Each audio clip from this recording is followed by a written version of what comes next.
So technology strategy is, at its basic concept, is this idea of how can we leverage technology to fulfill the organizational outcomes of your nonprofit. And generally speaking, organizational outcomes are these objectives that you have that you kind of derive from your mission statement.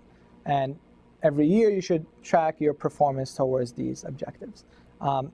Based on these objectives, you want to say, okay, how can I leverage technology to help me perform better at these objectives? Maybe not all 4 or 5 objectives of your organization, and maybe it's just one.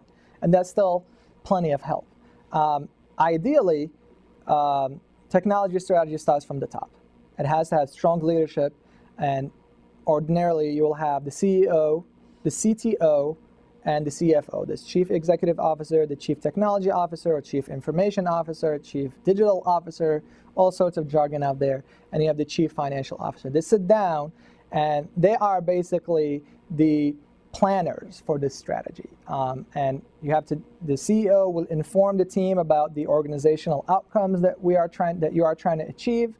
The CFO is telling you what are the realities on the ground in terms of how much money you could, what's your expenditure towards technology, and the CTO kind of is actually the person that connects the two. It connects how you have to have this kind of long-term vision of the organization, but also it's grounded in present-day realities of the finances of the organization. And you sit down and say, okay, how can I incorporate technology to help us reach our outcomes more efficiently, faster, better, whatever it is.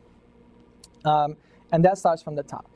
And then once you have the commitment from the top management, then it's easier to go down and kind of have your team buy into the strategy. But if your management is not committed to that process, it is very difficult to move forward with a technology strategy.